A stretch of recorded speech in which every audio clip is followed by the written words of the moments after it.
So let's face it, story modes in fighting games have never been the most complex tales. I mean, it's hard to build a compelling narrative when you've got a cast of colorful characters who basically all just want to beat the crap out of each other. But hey, game developers keep trying, so we're going to have a little bit of fun, starting with the story mode in SoulCalibur V.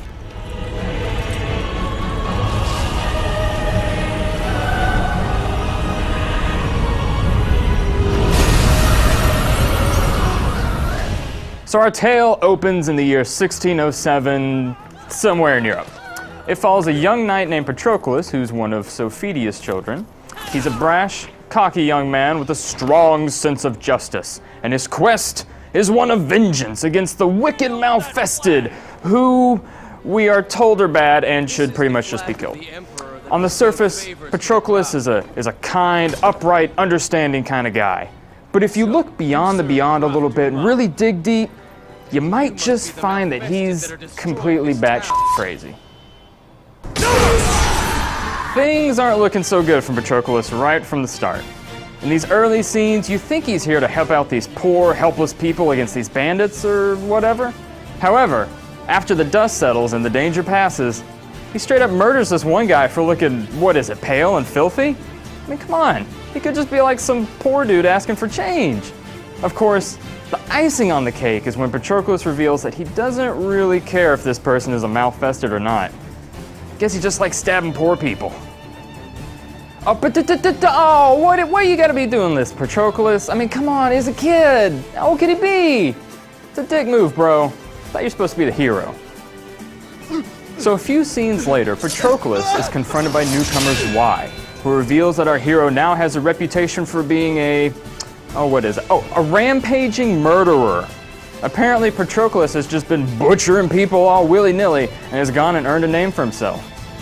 Man, I'd really hate to see what happens if someone this unstable was given some sort of magical sword like, oh no, wait a second. Siegfried, what are you doing with that? Don't give it to, dude, come on, man. The guy's obviously out of his mind. What are you doing? Yep, Siegfried just hands over one of the most powerful artifacts in all creation to this boy within, like, what, 5 minutes of meeting him? Zwei even introduces Patroclus as being that guy I told you about. Yeah, what did he say? Did he happen to mention that he was a rampaging murderer? Wait a second. The sword lit up when he touched it. Oh, okay, yeah, well, I guess it's supposed to be destiny or something.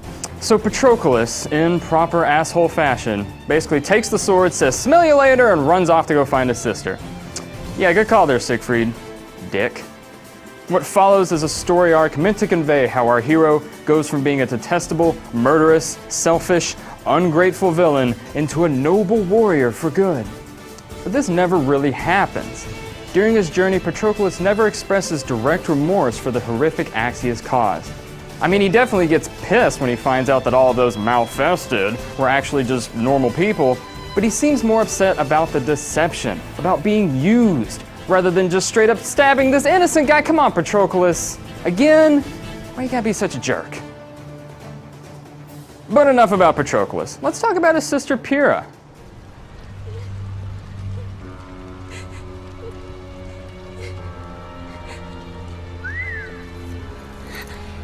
No, it wasn't me. Please, go away. I have to fight to stay alive. I'm sorry. So sorry. Please forgive me. But I can't. Damn it, shut up, Pyrrha. Nothing about this character is explained, and she makes absolutely zero sense. We can see that she's a well-trained fighter, but she's also timid, apologetic, and prone to passing out. Come on, get up. Now, I have 100% never fought another person in my life, but I would assume after all of the hard training, the fighting, the stabbing, there's so much stabbing. Your personality would basically be that of sandpaper. But hey, oh look, there's Natsu, she's bouncing around, so it's all goofy, whatever. So why is Pyrrha hanging out with that crazy bitch Tira? It's established that Tira kidnapped Pyrrha when she was just a child, so did she raise Pyrrha from infancy until now? And if so, why isn't Pyrrha some crazy murderer just like her? I mean, imagine having Tira as your mother. Your childhood would just be all kicking puppies and burning down orphanages. The most logical conclusion will be that Tira has tricked Pyrrha into believing she's a Malfested like her. However, it's later revealed that she has not done this. So, I guess it's just because Pyrrha is so gosh darn weak and helpless. Damn it, Pyrrha, would you shut up? It must hurt. KO. So, yada yada yada, Patroclus finds his sister, some bad things happen, Astaroth. Pyrrha goes crazy, Patroclus talks to some naked chick, Voldo, and the story ends. Except it's not over. Oh, no, no, no, no, no. Instead, Patroclus gets unhinged from time and space, is trapped in ice, and given the chance to go back in time by some old dude. Sure, why the hell not?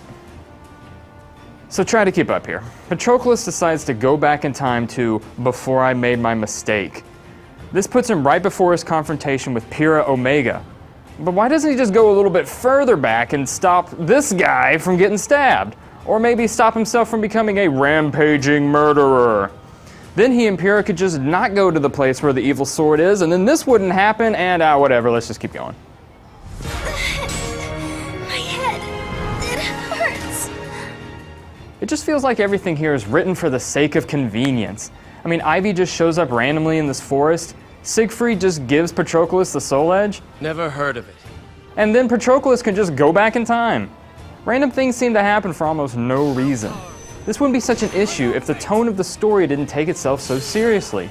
This game wants you to think that it's some sort of grand drama, but when you have a cast of completely one-dimensional and frankly batshit crazy characters who take turns stabbing each other, it's a little difficult to become emotionally invested. Instead, why not just have a little fun? Spin a lighthearted tale that's campy and maybe a little self-aware. Poke fun at the fantasy tropes and video game cliches that are out there instead of becoming one yourself. Just lighten up. You have a cast of wacky, colorful characters, and the tone of your story should reflect that. Damn it, Pyrrha, the adults are talking!